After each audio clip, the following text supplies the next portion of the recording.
Dear viewers, welcome back. In this video, we are going to study the lesson number 10 of class 4 EVS, that is shelter, its variety. In this lesson, we will recognize the changes in the construction of houses from time to time, and we will identify the differences between the houses in the urban and the rural areas. Urban means in the cities, rural means in the villages. Know about the multi-storied building and the slums of urban areas, and we will find out the variety in habitat and shelter of animals. Habitat means homes and shelters of animals, and we will identify the variety in the nests of the bird and dwelling of animals and in the materials needed to build them. Children, as you know that the need of a house and the material need for its construction and the way of construction, let us know about the houses constructed in different parts of our state. You have already studied in your class 1 to class 3 about the need of the house. Why do we need a house? And the materials needed to construction of the house and way of construction you have already studied in your previous classes, right? Now we will know about the houses constructed in the different parts of our state. See children, every part of the state is having different types of houses. So now we will study about that. Education department had organized a camp at Dharwad. Children from different parts of the state attended it. So the education department has organized a camp at Dharwad, and in Dharwad different parts of state students have attended it, and they are discussing about the houses of their region. Come children, let us go there and let us see what the children are talking about. Okay, let us sit with them and listen to them. Okay, see here is a girl. Her name is Sangeeta. She is telling, I am Sangeeta. I have come from Jiwargi Taluk, Kalaburgi district. It is a hot place with scanty rainfall. So Jiwargi Taluk, Kalaburgi district is a very hot place with a less rainfall. Scanty rainfall means less rainfall. People build the houses using Shahabad stones or slab of stones. So the people there uses the slabs of stones to build their houses, and the roof is constructed with wooden planks, and after the wooden planks they will put mud, and some people place stone slabs on that mud. Okay. Now, people of Jiwargi use stones to build the houses. Why? Discuss with your friends and teacher and rate. Children, as Sangeeta told, people of Jiwargi use stones to build their house. Why do they build the house? People of Jiwargi use stones to build the houses because it is very hot place with scanty rainfall, and the stones will keep their houses cool. Okay, now they use mud for roofing. Why it is so children? Because since it is very hot place, they use mud for roofing so that the heat of the sun could be less, and using mud for roofing keeps the house cool. So this is the house of Sangeeta. Now here a boy is there, John. So in that camp a boy named John is there. He is telling, I am from Koppa of Chikmagaluru district. So John is from Koppa of village of Chikmagaluru district. Rainfall is very heavy in John's place. So people build the walls with bricks and mud, and they use detached hay, that is dry grass, on the roof. The roof is slopy. Every year they cover it with a fresh hay. Since they will cover the roof with their dry grass, so every year they will change their roof, and once in 4 to 5 years they change the entire hay roof. Some people use hard red bricks to build walls and make the slopy roof with tiles. Here is a picture of tiles you can see.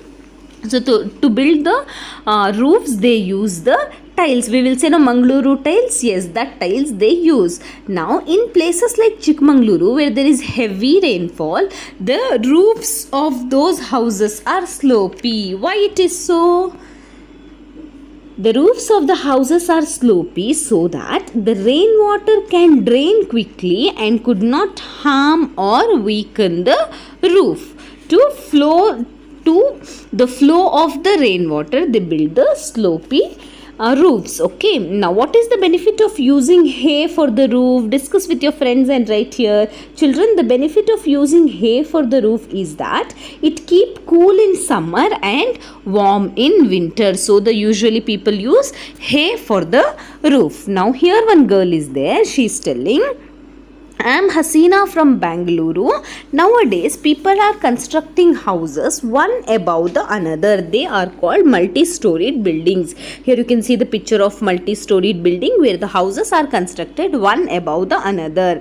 Burnt bricks or bricks made up of cement are used to build these houses, and flooring is done with the colorful tiles and marbles, and there is a facility of staircase along with the lift in the multi-storied buildings. So to construct such multi-storied buildings, huge machines such as crane and mixer are needed. Children, if you have visited Bangalore city, you can see these type of multi-storied big buildings where they will use the cranes and the mixers to build these buildings. Okay, now what are the advantages of multi-storied building? Children, what are the advantages of multi-storied building? The multi-storied building saves space and accommodate more houses as compared to shorter buildings. Since we can build the houses one above the another, it takes less space and we can build more houses in the less space. Okay.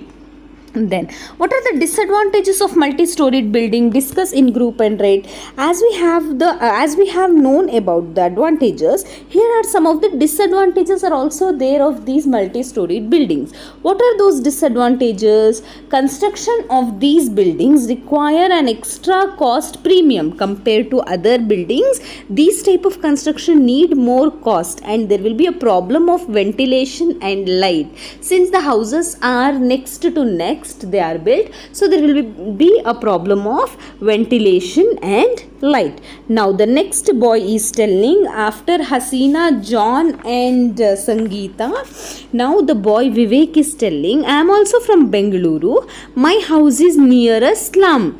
The houses there are very small. They build the houses with bricks, dry leaves and tin sheet. See here we have seen the multi-storied building of Bengaluru. In other side there is a slum where Vivek is living, and his house is very small and they are built with leaves and bricks and sheets. Okay, the roof is either thatched with dry leaves or covered with tin sheets. A few people put tiled roof. So since the living condition is not good here, so the people use tin to cover their roof, and there is no drainage and no water facility. The washing of clothes, the bathing water and all the water will stand in front of the house. Stagnant means will stand in front of the houses. Therefore what will happen if the water will stand in front of the houses? Children, of course mosquitoes will come, and therefore mosquito threat is common, and because of mosquito there can be more diseases like malaria, etc. Right? Yes. So in a small areas, hundreds of houses are built close to one another, so there will be no proper ventilation and lighting facilities also, and also people who stay there will not keep their surrounding clean. They will keep the dust there only, and they will keep their the dustbin things near their houses only. They will not keep their surroundings clean, and they dump the waste materials everywhere, and the dung hills have been created there. Dung hills means we will say chirandi, no, that one. The housefly and other insects will sit on the dung hills and spread the diseases. So children, have you seen like that type of slums? If you have seen, what changes can you bring in the slums? Think and write. See, first we can make the better drainage facility. If the better drainage facility is there, there will be no stagnation of water and no spreading of the diseases. So we can make the better drainage facility. We can avoid the stagnation of water so that the mosquitoes will not come over and they will not cause the diseases. We can allow the water to move into the drainage by piping system. If we will use the better piping system, we can reduce the stagnation of water around the house, and we can facilitate the drainage facility. Okay, now children, did you know that the houses are built depending on the materials available in their locality and the climatic condition? So now let us listen to the story told by Venkatji. Now Venkatji is telling one story. Let us hear what Venkatji is telling about her story. Okay.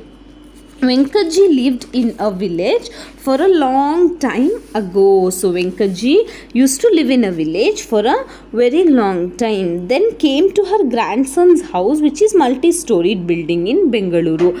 From the village, she came to a multi-storied building in Bengaluru. She was surprised to see that multi-storied building, because in the village there will be no proper buildings.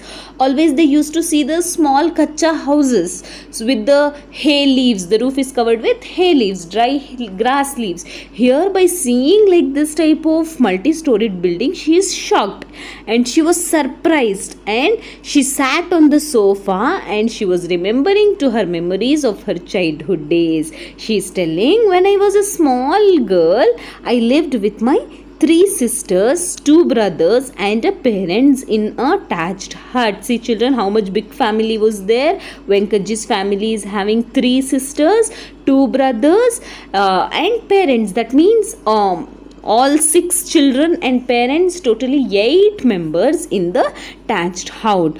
Once our hut would leak if rain. See, if heavily it will rain, of course that hut will leak. And during summer, the leaves on the thatched roof would dry due to heat, and it will make holes in them.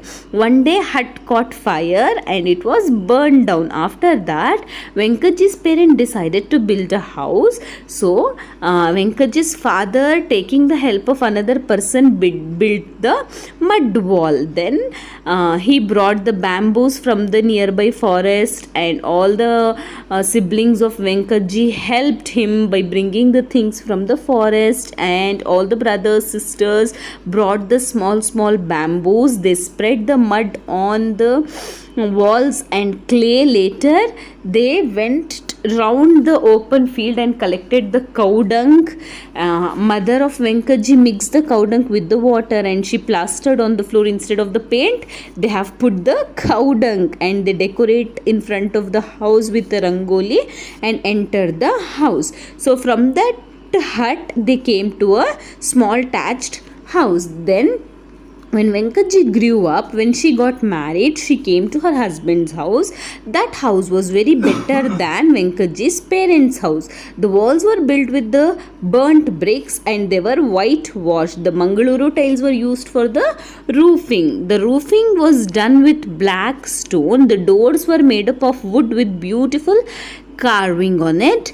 The broad windows allowed light and ventilation into the house, and their neighbors also had constructed good house like Venkatji house. So from that house, Venkatji came to this house after marriage, but they used slab of the stones for roofing. Cement flooring had a very smooth surface. So Venkatji is telling, I did not have to smear the ground with the cow dung or mud. When she was in parents' house, she used to smear the ground. She used to put the ground with cow dung and mud. Now there is no need to put the ground with cow dung or mud because it is having cement flooring, and now she have to clean that only with water. So Venkatji, who began to sip coffee given by her grandson, remember the house of her daughter. How was the house of her daughter? It was concrete house with marble flooring, colored walls, a small garden around the house and a compound. Her house with all these facilities was really beautiful. So these are all the stages of the houses which Venkatji have saw from her childhood to now her olden days. Now Venkatji is now looking at the apartment of her grandson, which is 15 to 20 storied building, more than 500 houses, which is there in Bangalore. There is lift service to reach houses on the top floors. Certain machines were used to construct these houses. There are 3 bedrooms, dining room and a living room in the house. Everything is very fine. Still houses are constructed like matchboxes arranged closely. There is some problem of ventilation and light. As I have told you in the disadvantages of multi-storied building, there is some problem of ventilation and light. The same thing Venkatji is telling here, that there is some problem of ventilation and light. Wallboards are constructed to arrange the household articles in an orderly fashion. Doors and windows are not of wood, they are made up of steel and plastic. So Venkatji was observing the changes in the construction of houses from huts to multi-storied building. Children, this lesson is very big, so I cannot able to cover it in only one video. For today, this much is enough. Let us consider this video as a part 1. I am going to upload the part 2 of this lesson, Shelter Its Varieties, soon. If you want the explanations of other lessons, you can check the playlist of my channel. Thanks for watching.